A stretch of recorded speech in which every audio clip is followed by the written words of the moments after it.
I want to keep it positive for now. Okay, so talking about Aidan Hutchinson? Let's talk about Aidan Hutchinson. That's pretty positive yesterday. That is pretty positive. You look at what he did. He had 8 solo tackles. He had the 1 sack and the tackle for loss. Mm-hmm. He RKO'd David Montgomery on the goal line to save a touchdown. From the back, went down the line. Yeah, hawked him down, screamed down the line. RKO! Watch out, watch out, watch out. God, he's broken it out. It was a beautiful sight.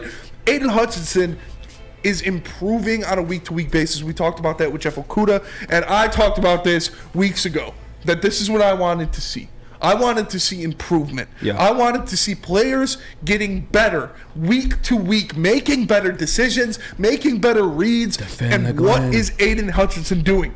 He got burnt by a couple screens early in his career. He over-pursued early in his career, and now he's staying back. He's back there making plays. We saw him with the interception on the David Bakhtiari pass attempt against the Packers. This one, he 112% led to the pick six by young Hefe Okuda. I love to see Aidan Hutchinson not only evolving as a pass rusher, but evolving as a defensive player, making moves in not only the run game, but the screen game, getting to the quarterback, making different plays, being there, having 8 solo tackles in a single game, getting that sack to basically end the game. Obviously, the last one really ended it, but his cemented that the Bears probably weren't going to do anything. So you love to see Aidan Hutchinson improving more, shedding off that bust title that some people gave him at the beginning of the year, and he is playing great. He is playing very well. 110,000%, man. Aidan Hutchinson, this the entire defense in general. Like, again, let's not forget the Bears did put 30 points on us, and it could have been 31, but they missed the kick. But stepping up like when it mattered. Yes. So we always go into these situations because the Lions' offense kind of been sputtering a little bit from what we saw in the first half, and there are some injuries to go along with that. But we always talk about these second half adjustments by Ben Johnson and company, Dan Campbell and company. Well, let me tell you something about Aaron Glenn. Yes, he did have a 67-yard touchdown run after the fact, and we did have a mistake by a rookie player, Kirby Joseph, the touchdown with Cole Kmet.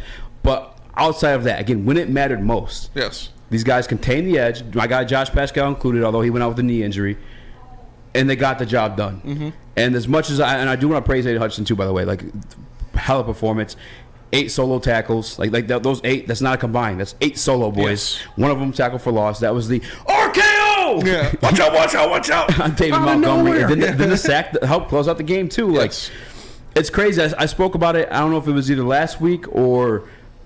Nonetheless, we talked about like your defense doesn't always have to be like elite and amazing in terms of like rankings, like and points and yards, stuff like that. Be opportunistic because when you had those turnovers, man, you're not taking the points off the board for them, but then you're giving your offense another like opportunity to score. Yes. He had that effect on the Jeff Okuda interception, like you said, and then also when it come down to it at the end of the game, again being opportunistic, had the sack, and then they were chasing him down towards the end of the game too. Like it was this kid. And I asked this actually to I think I was talking about this with Noah in the back beforehand. I'm like, was like this like instinct, like the player reads, like was that on the draft profile? I really don't remember like that being one of the selling points. It was all busting his ass and he's like just pro ready level and all that stuff like that. But like that's been a pleasant surprise of Aidan Hutchinson. It has, and it's like as you said, it's come along throughout the weeks and. You just love to see it, bro. As much as I'm again praising Aidan Hutchinson, I want to turn some of that and credit some of that to AG. It definitely defend the Glenn, coaching baby. him up. It's what happens. And we talked about early in the beginning of the season, during training camp, during mini camp, during OTAs, they were talking about Aidan Hutchinson surprising them with his athleticism. Yeah, saying we didn't know that he was this athletic. Saying we didn't know he could make and we're seeing it. We're seeing him making diving interceptions. We're seeing him getting out and covering corners, or covering wide receivers and running backs and tight ends in the flats on those screens. And I saw a couple plays where he was one-on-one with Justin Fields. Justin Fields was rolling out, and he wasn't running away from him. Aidan Hutchinson was staying there with him. Yeah. Like, there was a couple where Justin Fields roll out to his right, and Aidan Hutchinson's right there, and he's not running away from him. He's not getting that edge. Aidan Hutchinson is either forcing him to run out of bounds for a short gain or throw the ball out of bounds for nothing. And these are impressive things when you see a guy who is learning as he goes at the highest level. You could tell he is taking the coaching from Aaron Glenn. And it's impressive. It's impressive to see him, I don't want to say completely right the wrongs of his first 3 games. Yeah. But you could tell that those were ingrained into his mind. Yeah. Mm-hmm. He's not, there's expectations along with this process too. You know what I'm saying? Like, not only is he developing, but he's also expected to be like the guy.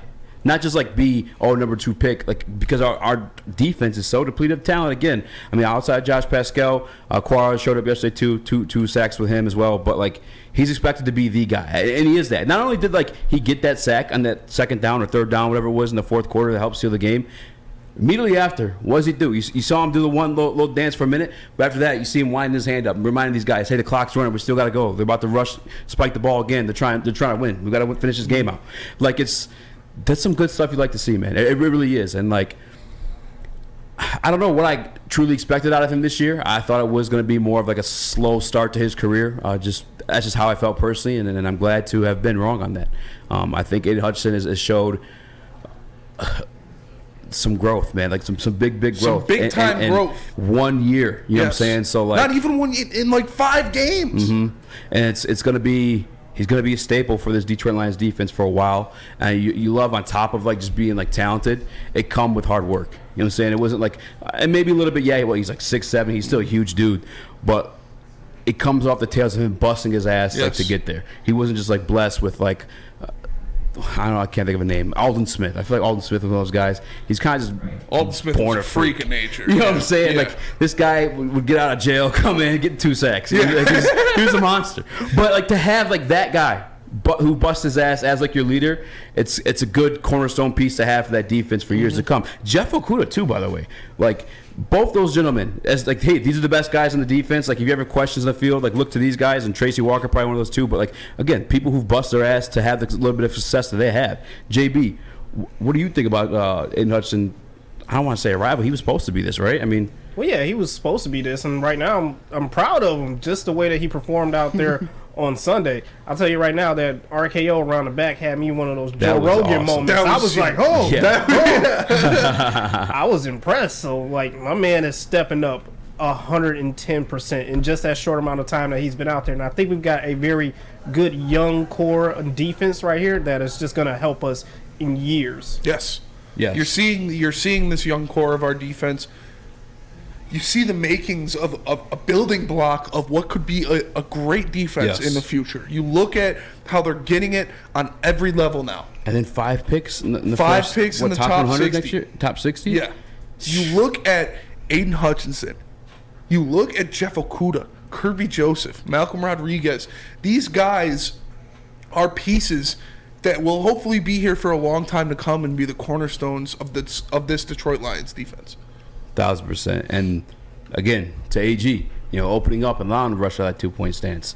I mean, Kirby Joseph, and I know he had a bad game yesterday, but just these young guys are being asked to do like so much, and that's part of like my defense of AG in the beginning of the year, and people as wanting to fire him and stuff like that. I'm like, these guys are literally learning the game.